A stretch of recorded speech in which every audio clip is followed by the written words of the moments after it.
What's going on? Why is there a stranger living in this house? I questioned my husband, Drew, who was standing there. Then, my husband says something unbelievable. You and I divorced 2 months ago already. What? What the hell do you mean? Oh yeah, I almost forgot to tell you, but I also sold this house. Excuse me? What on earth is this person talking about? But looking at my husband's triumphant look, it seems that Drew really thinks that there is nothing wrong with what he did. Wow, you know nothing at all, do you? My name is Lisa. I am 35 years old and I work for a company. I have been married to my husband, Drew, for almost 3 years now. We met at a matchmaking party, and my husband aggressively approached me, and from there, we started to go out. We continued to date and go out at a steady pace, and ended up getting married. When I got married, my dad was very happy. This was because I have been living alone with my dad since my mom died when I was 16 years old. My dad had told me that since I had just started work, I should live on my own and enjoy my 20s. But seeing the lonely look on my dad's face when my mom passed away of her illness, I couldn't really leave him all alone. So that's why I remained at home and lived with my dad for some time after I started working. Still, as I entered my 30s and people around me began to not only get married but also have kids, I began to feel bad about ending up without showing my dad being a bride or his grandkids. Therefore, I started stepping out to meet people at parties. My father was very moved when he saw me as a bride. I wish your mom could have seen you like this. I almost cried when he said that. After the wedding ceremony, I started my newlywed life with my husband. I was enjoying my married life, thinking that my next goal was to have a child and show my father the face of his grandchild. My husband and I were in love in the beginning of our marriage, and since we both worked, we supported each other while sharing house chores. But after a year of marriage, my husband's attitude gradually changed. I'm home. Oh? You were late coming back home today? No, I came home on time as usual. And you haven't made dinner yet? It was the day my husband was in charge of cooking dinner. But my husband suddenly says something surprising. I'm not going to make any meals anymore. Excuse me? I mean, isn't it strange for a man to do house chores anyway? That's not true. In this day and age, there is even a term called house husbands, and it doesn't matter what gender you are to do any of the house chores. People are getting too carried away by the media. Usually, women are better at cooking, so it's best for them to cook, right? No way. I do love your cooking, you know. Oh, God. You're such a pain in the ass. Well then, all the days that I'm in charge of cooking, I'll either get us a delivery or get frozen meals. What? That's a bit... It costs a lot of money, and health-wise it's not that good. Then you cook. My husband said that and started forcing me to do all the house chores, even on the days he was in charge. He was kind to me when we first got married, but why has he turned out this way? Maybe this was actually who my husband was. I'm not really sure, but I wasn't thinking about getting a divorce yet. I had been able to make my dad happy by getting married to Drew, but I did not want to make him worry again by getting a simple divorce when I had not yet achieved my goal of showing him his grandkids' faces. Besides, I still loved my husband, and if possible, I wanted to get back to a relationship where we could properly care for each other again. So, I did all the house chores by myself, even though it was very difficult for me to balance everything out. My husband and I are both full-time employees, and we are in about the same position in terms of earning income and having the same responsibilities. The time we leave the house and the time we return home is not much different. So, of course, we split our living expenses 50-50. Yet, my husband seems to think that he is superior. He seems to assume that the man is absolutely superior back at home. After 2 years of marriage, my husband has become a complete chauvinistic husband. I'm home. You're late. Hurry up and make dinner. I've been working late, you know. Can't you at least help me cook a little? Huh? I'm home being exhausted. Besides, housework is your job as a wife, right? Shut up and get on with it. Being dismayed and disappointed at my husband on how old-fashioned his ideas were, I thought that if I argued further, it would only make me tired. So I had no choice but to cook. From this time on, I gradually lost hope in my marriage with my husband. I doubt that my husband will ever return to the kind person he was when we were first married. I'll never achieve my goal of showing my dad his grandkids. I decided it was time to prepare for divorce, and I decided to talk to Dad about it. I see. I'm really sorry. Dad, you were so happy that I got married. What are you talking about? I'm not saying that you had to get married or that I had to see my grandchildren. As long as you're happy, Lisa, I'm happy. So, if you can't spend your days smiling in your married life, don't force yourself to stay married. Dad, thank you. Since Dad said that to me, I decided to prepare for divorce. But then, I received a call from the hospital that Dad had collapsed. I had just come home from work and was preparing dinner. What? My dad? I told them I would be right there and started getting ready to go to the hospital. Then my husband stopped me and said, Hey, where are you going? Dad collapsed suddenly, and he got taken to the hospital, so I'm going to the hospital. I wanted to go to the hospital as soon as possible, but my husband says something unbelievable. What? What about my dinner? Huh? I'm starving. You better not go to the hospital and just hurry up and finish cooking my dinner. I despised my husband for what he had said. My love for him had long since disappeared. I mean, I came to really dislike him, or rather, his very existence had become impossible for me to handle. Before I knew it, I was yelling at him. I'm not your mother, you know. Don't be a grown man waiting to be fed like a baby bird. You should at least prepare your own dinner. My husband looked in shock that I said such a thing. I ignored him and left the house, got into the car, and drove to the hospital where my dad was taken. When I arrived at the hospital room, Dad was asleep on the bed. The doctor asked if I was his daughter, and when I said yes, he took me to another room and explained about Dad's condition. He told me that Dad had suffered a stroke while shopping at the supermarket, and that he had been visiting the hospital for several years because he had not been feeling well. I was surprised because I did not know that Dad had been visiting the hospital. The doctor told me that he would be in the hospital for a while and asked me to bring him a change of clothes and, if possible, to visit him frequently to check on him. I immediately agreed and decided to go there every day. But this hospital is quite far from my house.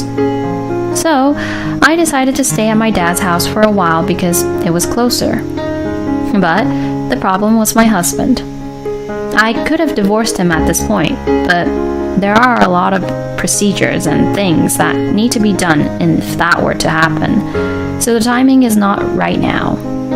I went back to my house to take necessary things to live at my dad's place for a couple of months, taking advantage of the time when my husband was not at home. I explained the situation to my husband over text message and told him that I would live at Dad's place for a while and support my dad. And then, as expected, my husband said, Who'll cook meals during that time? What about house chores? he never said a word about his concern for my dad's condition. I don't even want to talk to him anymore. Thinking this, I replied, "I told you the other day, you are not a child, so do it yourself," and muted my husband's text message. Then I went to visit my father every day. "I'm sorry. I said I was divorcing Drew, so you got surprised and this happened." What are you talking about? Don't beat yourself up like that. The truth is, I wasn't feeling very well for a few years now. "Yeah, the doctor told me." I see. I didn't want to worry you, which is why I didn't tell you. I'm sorry about that. "No, but from now on, you have to be honest with me, okay? You're the only family I have." Okay. Then Dad's facial expression became softer. He must have been under a lot of pressure to be a strong parent because he lost his wife first. That's why I tried to never show any weakness. But now I am 35 years old, and I am an adult, working in the society. I want Dad to rely on me at least a little. My dad accepted my feelings and began to ask me for various favors, such as, I want to eat that snack tomorrow, and so on. I was happy to be able to do something for him. And Dad was getting better, and the doctor told me that he was going to be able to leave the hospital. So I decided to move back to my dad's house completely and divorce my husband. I went to our home for the first time in about 2 months to discuss about divorce. Then I found a young woman living there who was not a relative of mine. I was so surprised that I froze, and she was also very surprised. "Wait a minute, who are you?" Well, who are you?" The woman in front of me said, "I live here." And to that I replied, "This is my house." At that moment, my husband came out of the bathroom. Huh? Why are you here? My husband looked at me and said that. "What's going on? Why is there a stranger living in this house?" I questioned my husband, Drew, who was standing there. Then my husband said something unbelievable. You and I divorced 2 months ago already. She's Rita, and she's my new wife. What? What the hell do you mean? I didn't file for divorce. Oh, don't worry. I already did it for both of us. But wait, what are you talking about? There's no way you can do that on your own. Shut up. It was submitted with no issues, so there's no problem. Oh yeah, I almost forgot to tell you, but I also sold this house. Excuse me? The money from selling the house will be used to cover for compensation. A compensation for the trouble you caused me for being a bad, terrible wife. What on earth is this person talking about? I didn't really know if he was being serious or not. But looking at my husband's triumphant look, it seems that Drew really thinks that there is nothing wrong with what he did. Wow, you know nothing at all, do you? About what?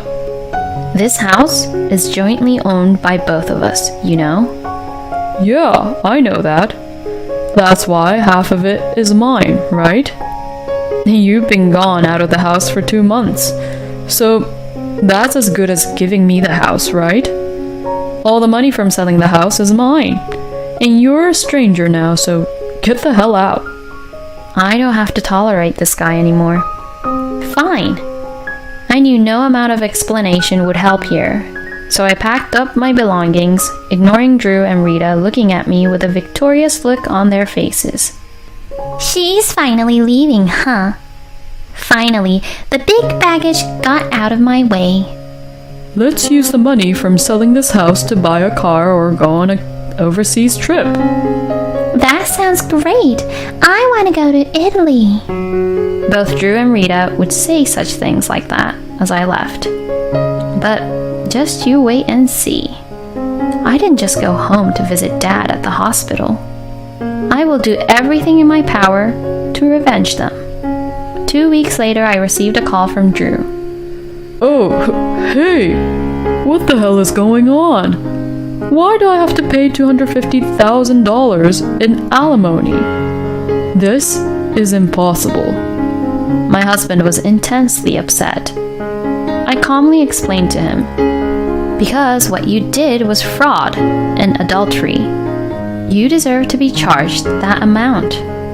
It's a settlement so that you won't be erased from society. What? What are you talking about?